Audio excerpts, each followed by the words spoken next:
Bueno, hola a todos, nosotros somos el grupo número 1, yo soy Samuel Lozano. Yo soy Pablo Andrés Bolívar. Yo Fabio Pérez. Y hoy vamos a hablar sobre la segunda lectura que hemos tenido en este semestre de Peter Zumthor. A mí me llama mucho la atención sobre todo lo que nos cuestionamos la clase pasada de en realidad como esa belleza a la que él se refiere, las cosas pequeñas y las analogías que hace, por ejemplo, a la música o a la poesía, son lo que en realidad nutren la arquitectura, más allá del dibujo, de la planta, del corte, del objeto construido, del objeto en 3D. Yo creo que arquitectura también es esto, como las conversaciones, los libros, todas las referencias que uno tiene externas y aparentemente desconectadas de la arquitectura, ¿no?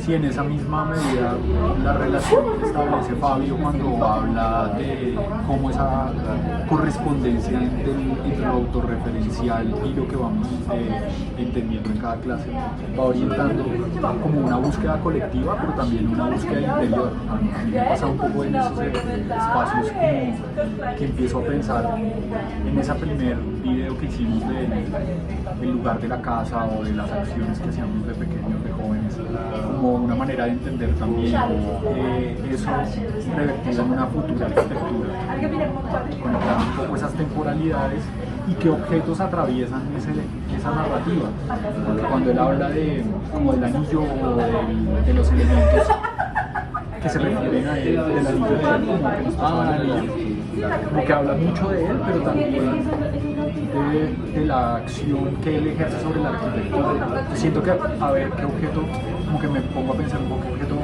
puede ser el que a mí me transmite esa narración. Sí. Yo creo, por ejemplo, lo que yo más saqué de la lectura, o sea, para mí lo más importante, el punto más importante de la lectura era, a ver, el de, por ejemplo, la arquitectura, el arte, tiene que ser una expresión de lo esencial, ¿no? Entonces por eso decía que la arquitectura tenía que ser silenciosa, sin pretensiones, ¿cierto? Y tenía que ser un reflejo de lo esencial, un poco, quizás una idea un poco platónica, en el sentido de que, por ejemplo, cuál es la silla, que silla representa todas las sillas, ¿ok? Por ejemplo, Fabio nos decía que la que representaba todas las sillas era silla. Sí, la palabra sí. La palabra silla, y que eso es lo que debería hacer la arquitectura, ¿no? Que es un poco la obra de Magritte, de esto no es una pipa, pero sí es una pipa. Como... Sí, correcto, exacto. Okay, Seguro al decir que no es una pipa ya no es pipa. pues, sí. o lo afirma, Sí. círculo contraviento. A mí lo que me parece también es que entonces uno también con respecto a lo que dijo Fabio, que lo importante, no sé quién lo menciona en un libro que creo que él nos pasó la clase pasada, del café en París, es poderse sentar a leer el periódico afuera y estar en la ciudad y leer el periódico más allá del café.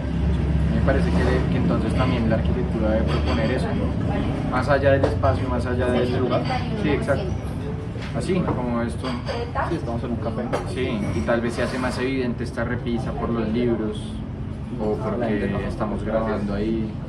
Entonces yo creo que es más allá de lo que yo puedo tocar y como lo que me limita espacialmente, es lo que puedo o lo que me permite relacionarme con los demás o con la ciudad, ¿no? Pues, me parece que es como una reflexión válida, ¿no? Y de lo que tú decías, como de que la arquitectura debe ser silenciosa. No, no lo digo yo, lo decía el libro. Bueno, pero sí, lo que decía el libro, que la arquitectura debe ser silenciosa, no debe destacar, sino más bien permitir destacar a lo demás, ¿no? A lo que hace parte, a lo que participa de la arquitectura.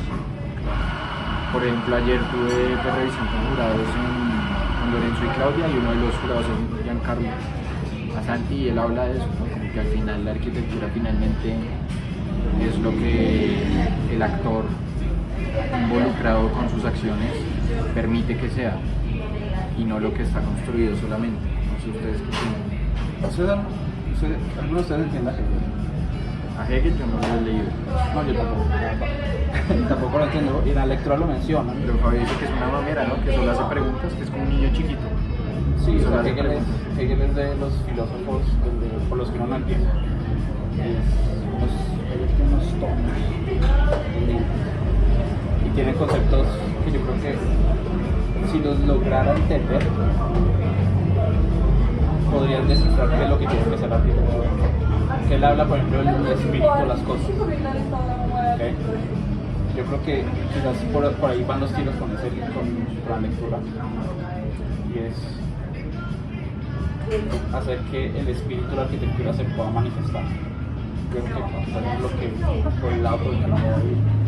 Aunque yo sí sería un poco más crítico con esa visión, porque yo sí creo que, o sea, el arquitecto no se debe dejar llevar por su ego y crear una obra completamente estruendosa. Sí, Egoica.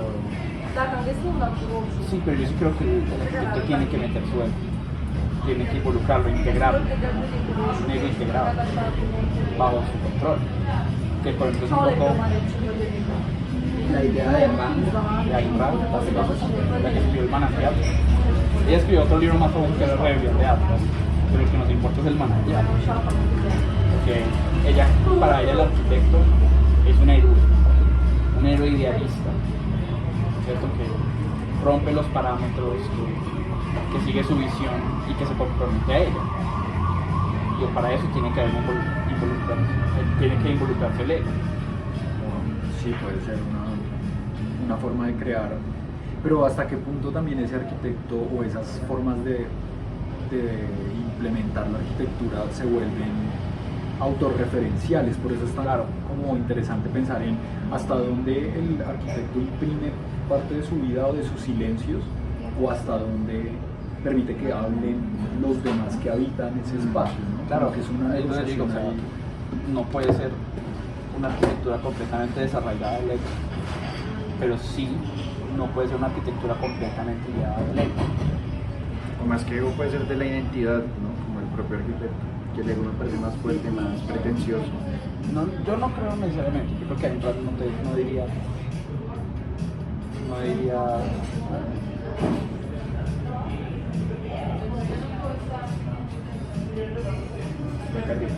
perdí el hilo. Pero sí tiene mucha como relación en esa búsqueda por lo trascendental o por lo que trasciende un poco en lo inmediato, la vida propia del arquitecto, que siempre a Fabio lo menciona, ¿no? Como ese diálogo con la autobiografía y con la muerte. También sí creo que ha sido como muy interesante, como hasta dónde, claro, nosotros experimentamos o somos también de alguna forma partícipes de ese proceso de renacer o de morir en la obra. Sí. Cada obra, casi que cada obra tiene un nacimiento y una muerte, ¿no? Es cierto. Bueno, yo creo que esa es nuestra conclusión. Muchas gracias. Gracias.